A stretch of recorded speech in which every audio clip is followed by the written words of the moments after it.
ঢাকায় অনুষ্ঠিত হয়ে গেল 2 দিনব্যাপী আন্তর্জাতিক প্রতিবন্ধী শিল্প উৎসব। বর্ণাঢ্য এই আয়োজনে ছিল 10টি মঞ্চনাটকের মঞ্চায়ন, দেশি বিদেশি চলচ্চিত্র প্রদর্শনী, সেমিনার, শিল্পকর্মের প্রদর্শনী। উৎসবের স্লোগানে রাখা হয় সকলের সাথে সকলে মিলে মানবিক বিশ্ব গড়ব।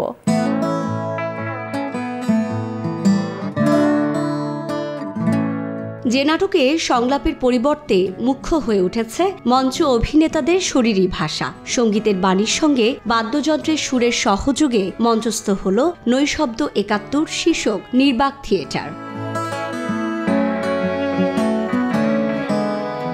এ নাটকের মঞ্চ শিল্পীদের কেউ বা দৃষ্টিহীন, আবার কেউ কানে শোনে না কিংবা কথাও বলতে পারে না, তবে তাদের ইশারা ভাষার অনবদ্য অভিনয়ে মুগ্ধ হল দর্শক। আর এভাবেই সুন্দরের প্রতিচ্ছবি এঁকে শিল্পকলা একাডেমির আঙিনায় অনুষ্ঠিত হল 2 দিনব্যাপী আন্তর্জাতিক প্রতিবন্ধী শিল্প উৎসব। উৎসবে দেশের 8 বিভাগের প্রতিবন্ধী শিল্পীদের নিয়ে নির্মিত 9 নাটকের সঙ্গে যুক্ত হয়েছে ভারতের কলকাতার জনসংস্কৃতি সেন্টার ফর দ্য থিয়েটারের প্রযোজনায় দ্য ওয়েস্টল্যান্ড আ জার্নি। প্রতিবন্ধীদের সৃষ্টিশীলতা উদযাপনে, জীবনের বহুমুখীনতার বিকাশে কার্যকর ভূমিকা রাখার লক্ষ্যে অনুষ্ঠিত উৎসবটির যৌথ আয়োজক ঢাকা থিয়েটার ও ব্রিটিশ কাউন্সিল। সহযোগিতায় রয়েছে প্রতিবন্ধীদের শিল্প সংগঠন সুন্দরম এবং আইআইডি।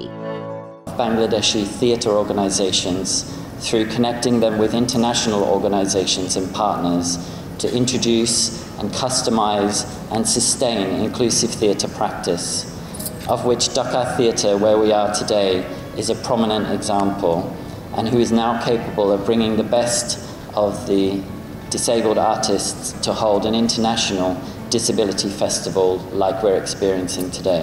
আপনি একটি গানের মধ্যে দিয়ে, একটি কবিতার মধ্যে দিয়ে, একটি নাটকের মধ্যে দিয়ে, একটি চলচ্চিত্রের মধ্যে দিয়ে আপনি মানুষের যে চাহিদা বলতে পারবেন, আর কিছু দিয়ে সেটা সম্ভব হয় না।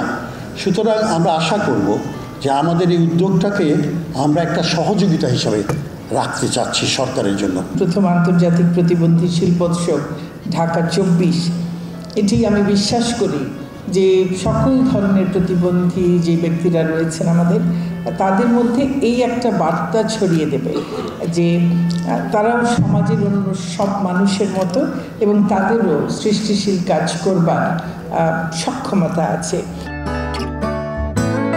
সারা দেশের প্রতিবন্ধী শিল্পীদের নিয়ে কাজ করার লক্ষ্যে ব্রিটিশ কাউন্সিলের সহযোগিতায় ঢাকা থিয়েটার 2019 সালে ডিসএবিলিটি আর্টস রিডিফাইনিং এম্পাওয়ারমেন্ট শীর্ষক প্রকল্প গ্রহণ করে।